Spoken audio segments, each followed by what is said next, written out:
Goggles on, please. This is AV SuperFriends On Topic, a 30-minute monthly roundtable focused on a single topic. This discussion will be opinionated, to the point, and saturated with our well-known blend of painfully won expertise and deeply ingrained immaturity.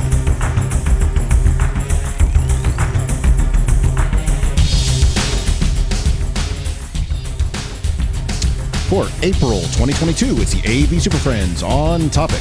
Welcome back, everybody. Time for another Friday afternoon podcast adventure with the AV SuperFriends.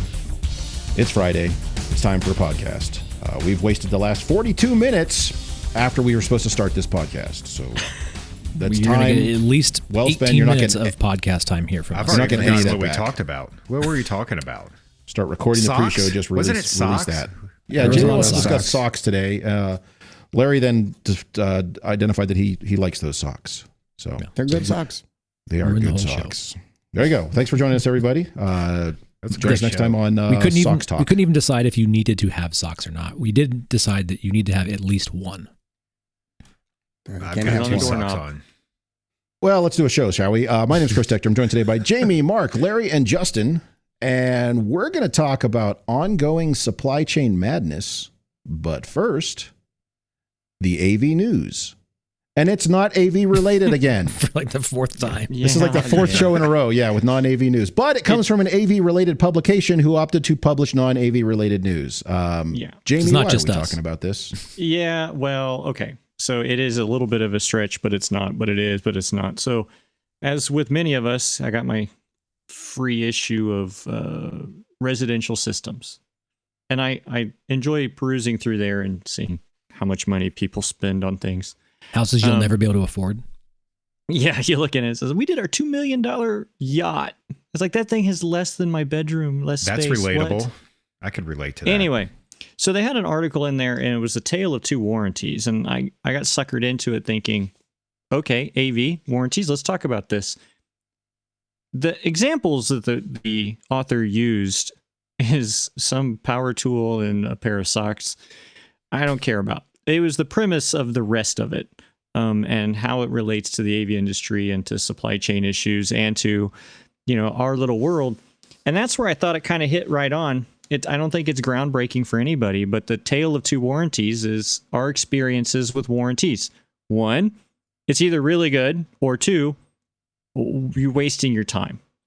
And I've thought over the years, I'm like, gosh, there are companies out there where if something from them breaks, I don't even want to deal with it because I don't get anywhere. And then there's other ones where I want to, you call them up and they're like, for instance, I had a furniture manufacturer where every now and then in shipping, especially now, somebody drove a forklift through it or something because this is a giant crate and it shows up and something's broken. A piece of the laminate board's not glued on right or something. And I've called the company and I said, hey, this support bracket's broken. They're like, keep it. We'll ship you a whole new unit in just a minute. What?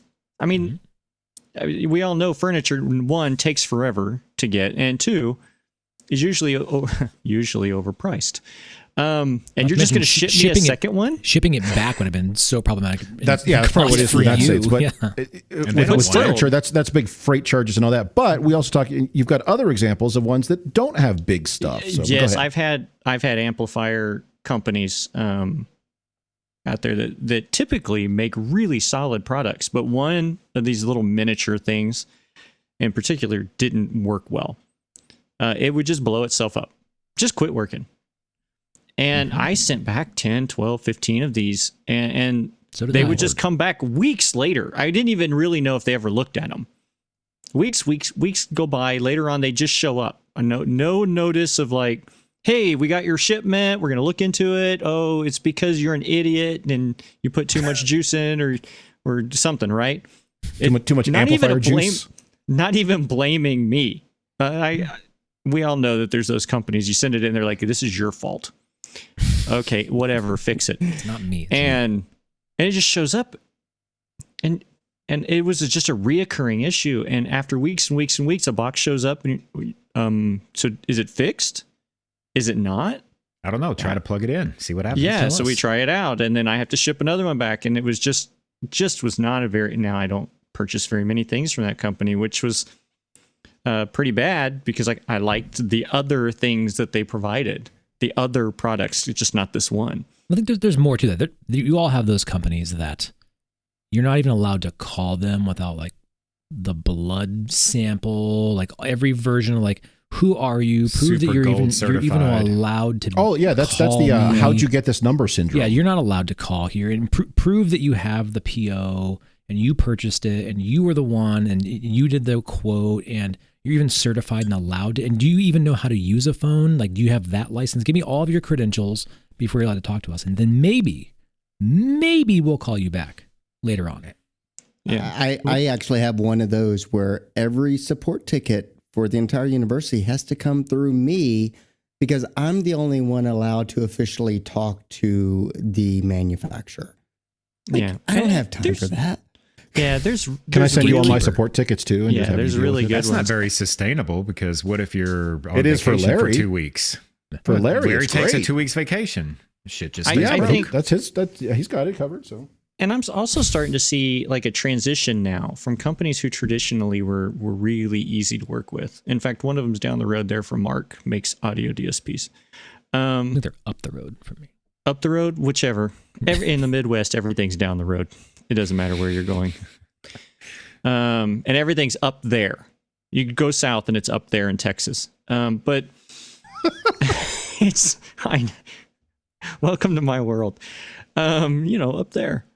But I used to be able to just call them and say, hey, look, I've got a noisy fan. Could you? Yeah, and they say, okay, here's 5 or 6. Here's how you replace them. And That's now how it's you got all those DSPs by telling them that your ceiling fan was noisy.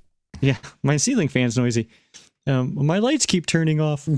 But I tell them, look, you got a bad fan assembly in here. The rest of it works great. Well, here's 3 or 4. Just replace it yourself. Cool, thanks. And now it's, are you sure you can replace these? We're not going to send you those fans. We won't even sell them to you. Okay, just tell me what the model number is. I'll go buy them myself from Mouser. I don't care. And it's just been pulling teeth. And that's been a recent change in their RMA process. And I don't know if it's the maturity level or just the fact that they don't have time for me anymore. I don't know. Well, But it was an interesting article in that regards. Do you actively seek product from vendors and manufacturers that have better support? Have you made a purchase based on support? I I have avoided new purchases from a poor support yeah, that's a good point. experience. Okay. I think, like, let's go back to my amplifier one, right? Like, I liked some of their other products, but I don't buy things from them anymore because I can't trust when I send it back that one, they're just very easy to work with. So if it says it's warranted for 3 to 5 years, which is why I bought a quote professional level gear and not something from Sam's Club, then I expect to have 3 to 5 years of support. Yeah, I'm kind of the same way. If support's like an AV system in a room. If it disappears, it was good, and you forget about it. And like myself, I tend to remember the bad support experiences, and if I remember that, it sticks in my head, and I tend not to buy from those companies or as much stuff from those companies. So I'm pretty sure if the AV system in a room disappears, it was stolen. You've got a different theft thing. problem. That's coming in a different show. it disappears where it doesn't get in always, your way. You know what I mean, Larry? That's the week before the Super Bowl or the week before March Madness. It's gone. Yeah. It doesn't get in your way, right? The support model doesn't get in your way. You keep trying to gravitate towards them because it's fluid, it's easy. If it gets in your way and becomes problems, you tend to buy less product or no product at all from them. Yeah, and I try really hard to not abuse support. Right? I try really hard not to be that guy that calls for every little, hey, the LED doesn't work. It doesn't. I don't care if the LED works, right? Unless it's critical to the system. So I try really hard not to call them. So I don't like it that sometimes you call them and you're like, look, I really actually need your help this time. And they treat you like you're that annoying guy, right? So do you articulate that with manufacturers though? When you go into, so let's pretend you're at a show floor. Do you look at their product and say, I like this product, but I would buy it, but your support sucks? Because when you think about it from a business standpoint, what is their interest in providing quality support? If they're at the end of the day, they just want to sell stuff and get it out the door, isn't really the support just loss? By having to have somebody staff and do all this stuff, like, isn't it in their best interest to just not even do support? No, I agree. But It says short term versus long term, though. Yeah. The short term, it is a loss. Long term, like Jamie was saying, if Well, it's brand. Yeah. I'm going to continue to buy this product because of the support, and they can get the entire ecosystem, which it seems to be what everybody wants to do right now. yes. Mm-hmm. And then I think the ecosystem, and so yes, Mark, when I go visit them or have a sales call, rep call, right, I say, look, I might buy into your ecosystem if you guys supported it better. Mm-hmm. I might buy onesie twosies from you, but I'm not going to buy into whatever ecosystem it is because I have to replace and call your support team every day and replace half the power supplies you ship. So why would I build this entire product based upon the power supplies that you can't keep operating? Here's my simple rule. If they don't believe in their product, why the hell should I? Because that's what they're telling me. Fair enough. Right? Oh, we don't support that. Buy our new shit. Well, it's about- you it's didn't about believe trust, in your right? product. If you don't or trust whatever, it, you know. like they're all trying to gain influence into what we're doing, and if they can't do that because we fundamentally don't trust their product, it's not going to work, right? So there's no sales to be had. I thought it was an interesting article, and just the aspect of even right now, getting somebody to just ship you a replacement is hard, let alone trying to buy the next thing. And we're always caught in that middle ground. The article itself talks about things that aren't AV related, but it really kind of drove home the idea of, I've had good support things and bad support things, and now I'm just having a can I even get the thing problem. Mm-hmm. Well, and I guess maybe as an extreme example, right now, like I've mentioned several times in the last few months, I've inherited an entire campus and get to do a holistic review of that and try to determine what the next 5 years looks like, or 10 years. Support weighs heavily on my mind from the standpoint of this idea of an ecosystem or whatever those, as I look at components and how things interconnect and all that. I mean, yes, I have a lot of existing things from various manufacturers, and that's fine. But I do consider support as part of that process. There are some manufacturers I work with that I like their gear, and some that I'm neutral on, and some I absolutely despise. But support also plays a factor in that. And if I know they have this particular product line and it's great, but their support is a pain in the ass, if I'm looking at alternate manufacturers, alternate ecosystems, because I think with rare exception, almost everything we use in a classroom, conference room, performance venue, whatever it is, there's 2, 3, 4 manufacturers who make that thing. And so if I have the benefit of starting from zero and trying to determine which way to go on some of these things, then support is absolutely a critical component. Not just price, not just availability, but that's one of those larger components in the total cost of ownership. So it is important. Yeah, absolutely. So I guess though, Jamie, you did raise the point of if we're trying to get warranty replacements on things, that can certainly be a challenge right now, which leads us to our next topic, the supply chain. Ooh, after this. Believe it or not, this show is actually as disciplined as we get when talking about our industry.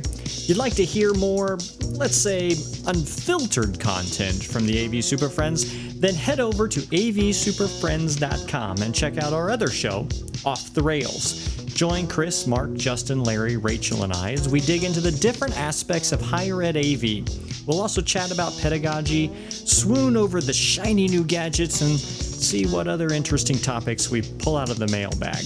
That's Off the Rails and found on our website at avsuperfriends.com.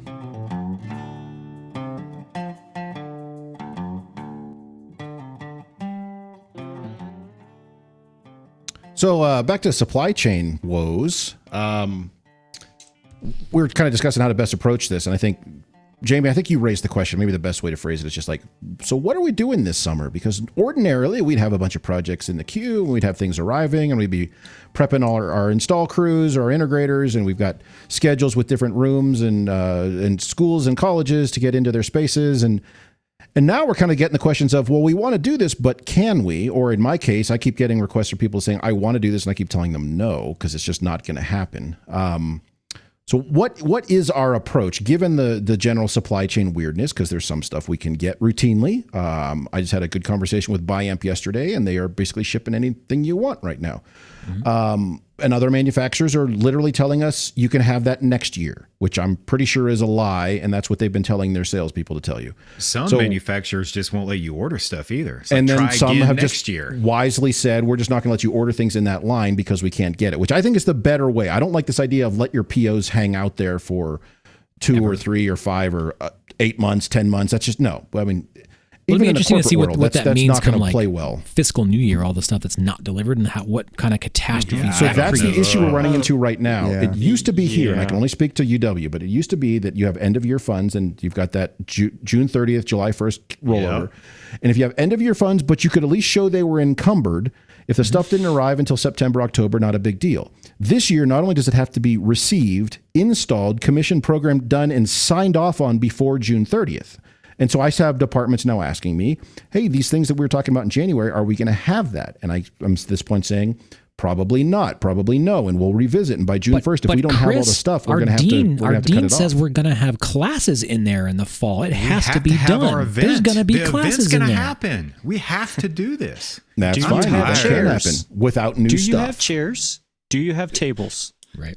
Yeah, You can have a class. This is my biggest problem with the supply chain right now is not the actual supply chain, but it's what you just hit on is you have the conversation, you set the expectation up with your clients or customers, whatever you want to call them. You say, hey, we're going to, this project's approved. We're going to order stuff. It's going to be maybe a year before we get completely done. We might get you something to work, we'll do the best we can, blah, blah, blah.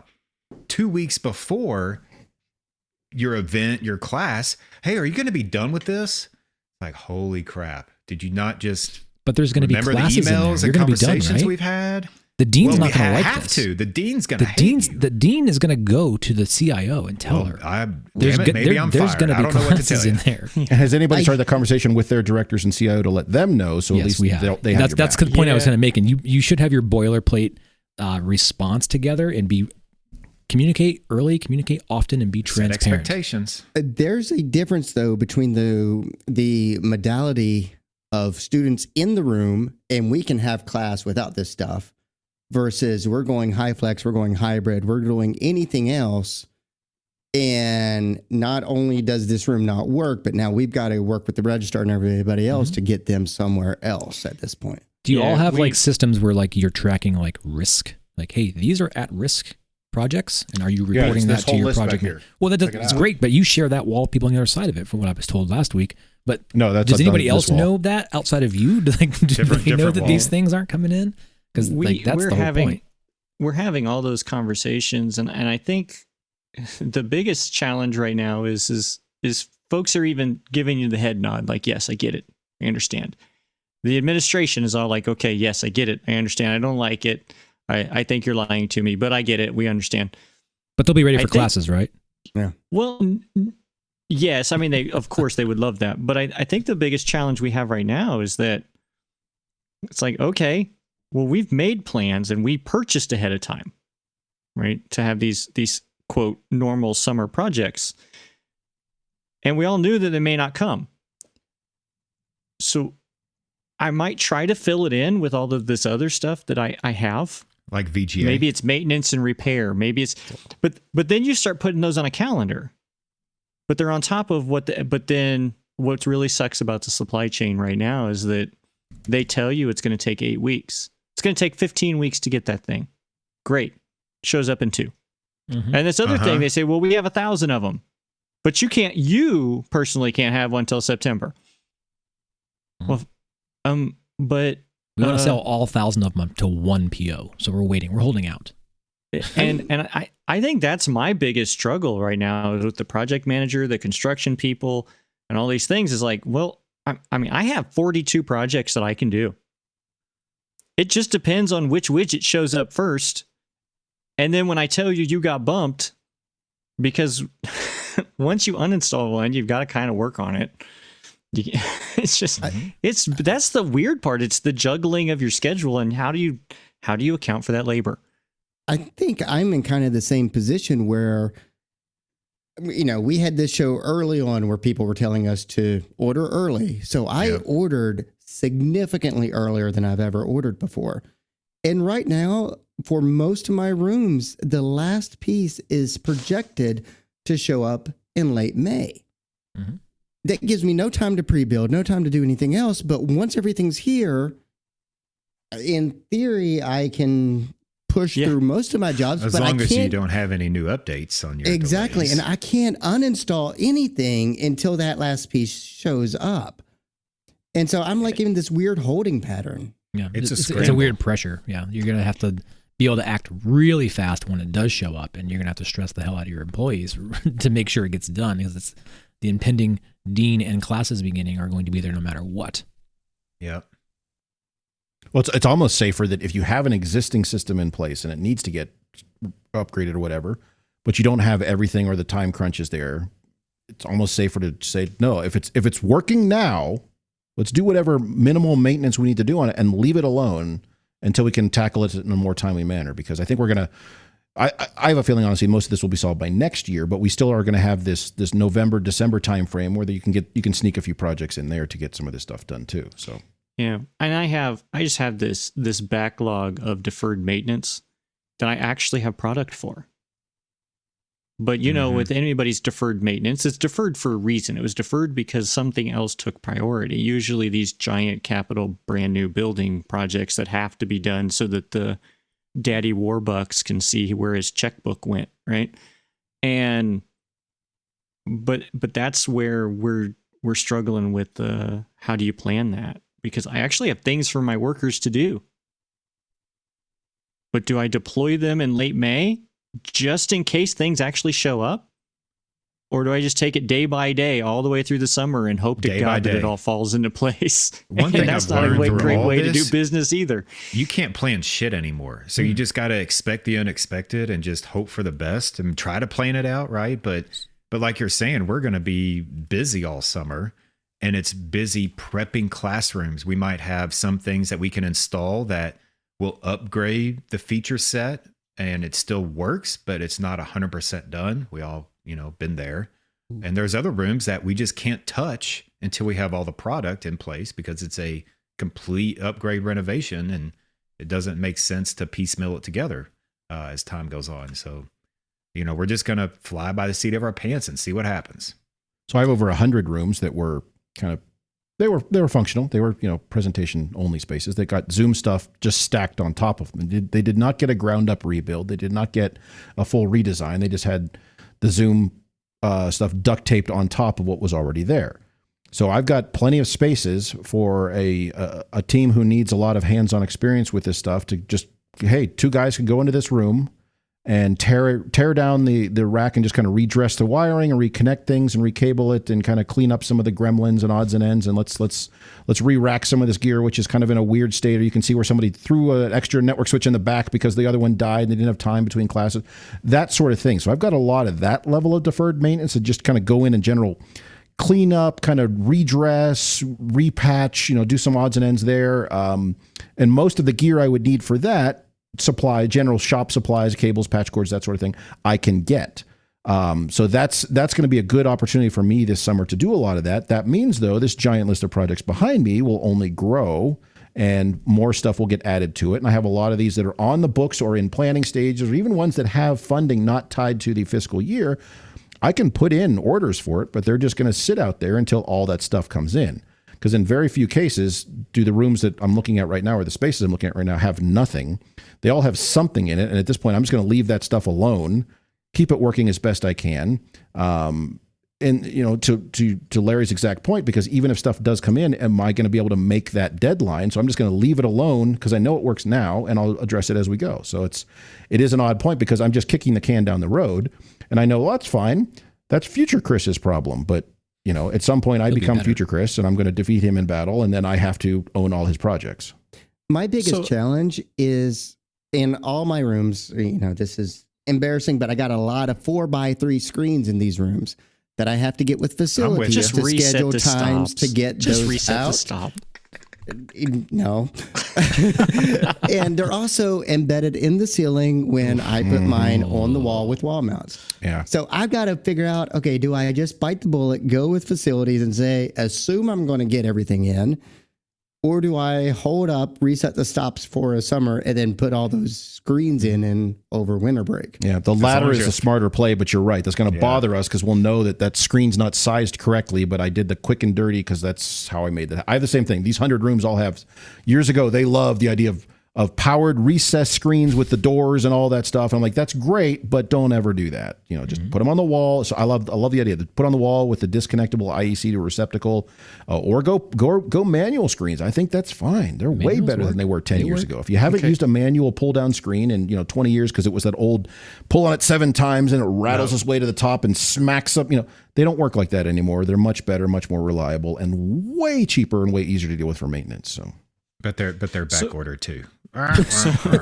Actually, screens are one of the things. Screens and like rack gear and all that stuff. That's made in the U.S. That stuff is shipping. The standard 6 to 8 weeks.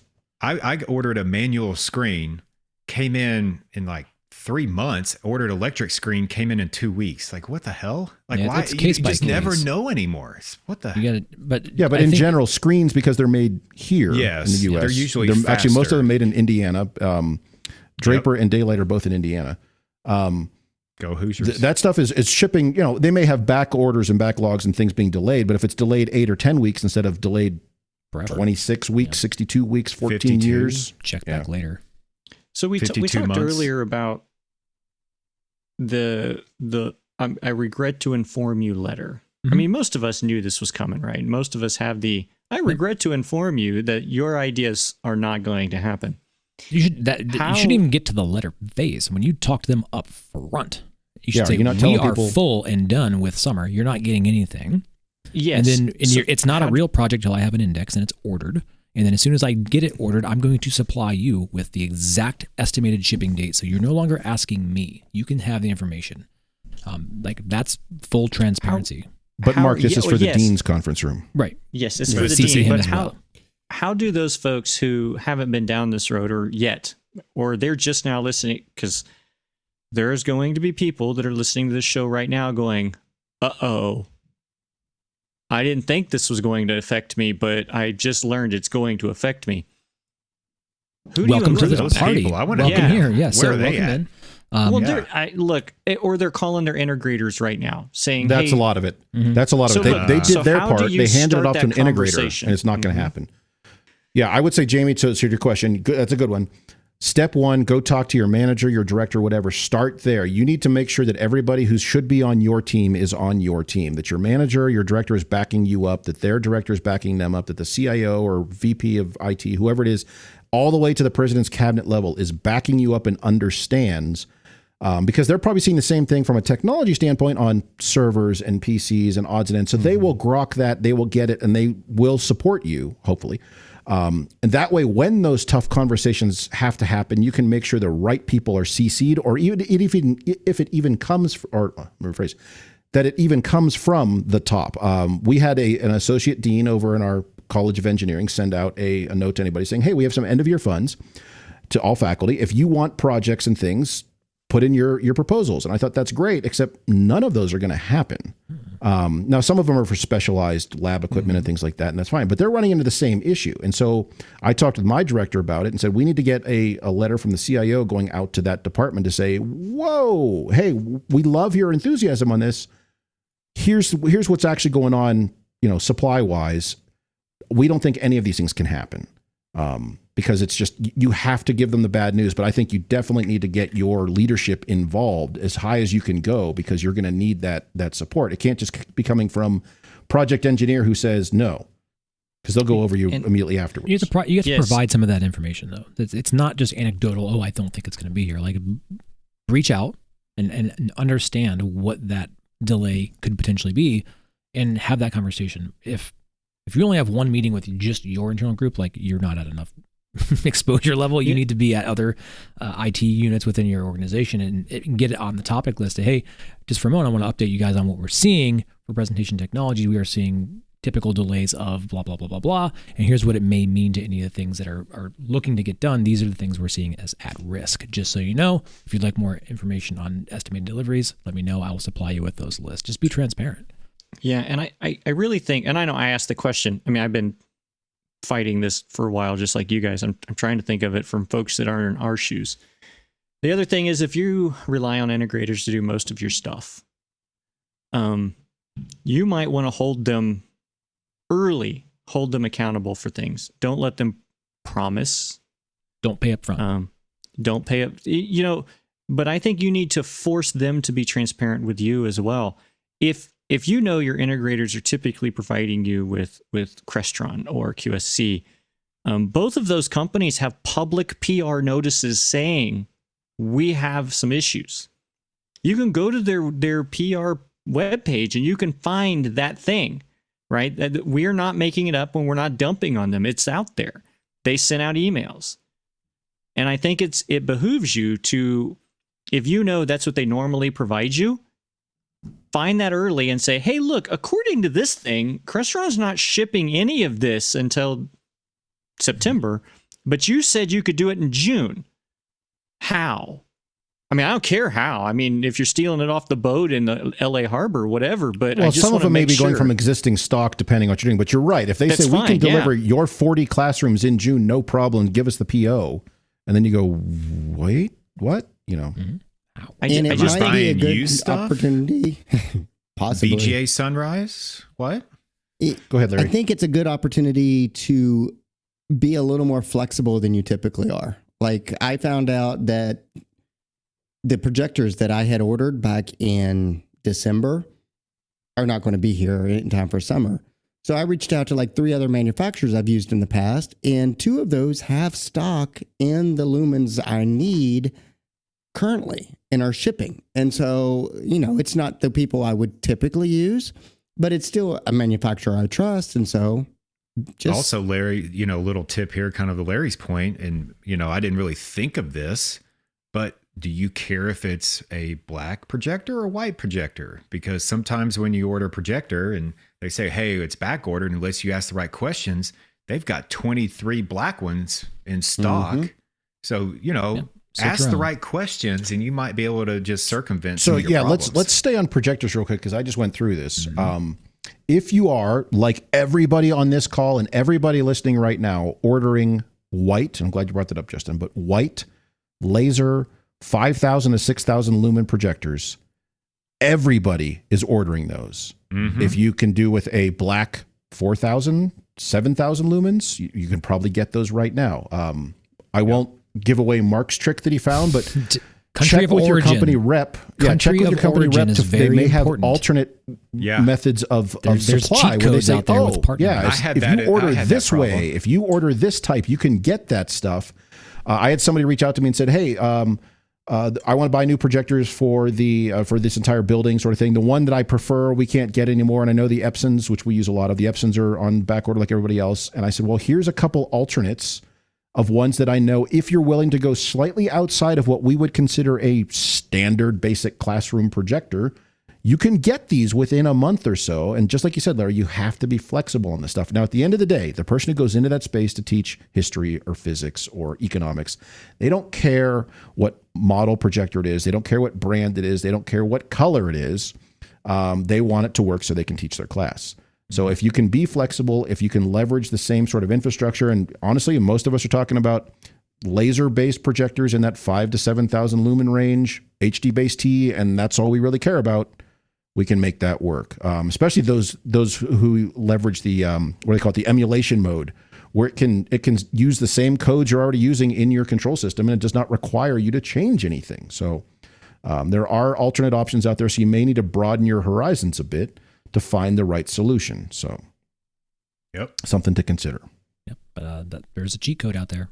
Yes, Chris learned it. I don't know how much you want to give away on that, Mark. I don't want to speak to it. But I would say check your country of origin. If you Yeah. can find an alternate model number that looks and smells exactly the same, but it's coming from a different country, sometimes it can be it can be to your benefit. We'll just say that. Yeah. Work with your reps. They educated me on this a couple weeks ago. They said, hey, change your part number, change your PO, make it say this.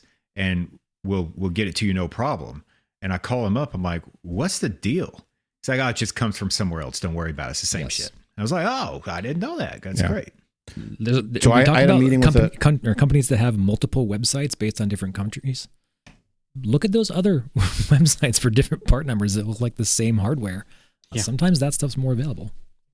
I had a meeting yesterday with a representative from a large audio and processing company based out of Portland, Oregon. Do your math. We were kind of talking about. I've been told it's Nike. Just up the street from me.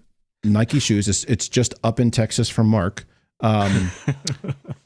And we were kind of going through the different product lines and what's available and what, various delays, and none of which are terrible, which is good to know. Projected anyway. We'll see how things actually play out. But they also pointed out, kind of to Justin's point about finding like an alternate part number, they can do some kind of fancy footwork with the standpoint of like, we can accept a PO and get it paid and do this and that's and then ship you this sort of thing. And then we can cross ship one back and do some. So there are some alternates that even if they have something that's not exactly what you need, I need the one that's got 6 network ports on it, not 5 sort of thing. Like, well, can I ship you one that has 5 ports? And then we can do some sort of fancy PO footwork in 6 months and swap it around. Mail you the extra port later on. Yeah, they'll send you the port in the mail. Comes in an envelope, very small. Just put a stamp on it. So reach out to manufacturers and let them know what you're doing. Now, if you call them tomorrow and say, I need 200 of these, you're probably going to be out of luck. But if you need 4 or 5 of something and you have a certain deadline, they can probably help you and make that work. But I think, Larry, you probably said it best. You got to be flexible with what you ordinarily would be doing. And maybe this is where we violate some of those best practices or violate some of those preferred product lines, ecosystems, and manufacturers because we have to get it done. But at the end of the day, we're here to support the teaching and learning. So, yeah. Yeah.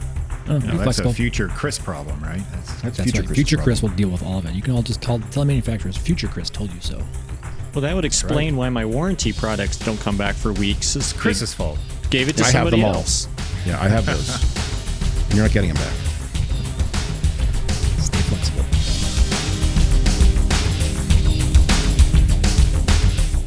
Thanks for putting up with yet another episode of AV Super Friends On Topic. You can contact us with questions, topic ideas, or general complaints at avsuperfriends.com.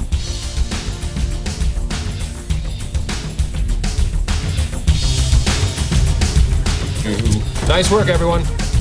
Sharp broadcast. Really good. Everyone on the floor as well. Really a lot of hustle. I liked it. The opinions expressed by the AV Super Friends are solely those of the individuals and do not represent their respective institutions, organizations, companies, or clients.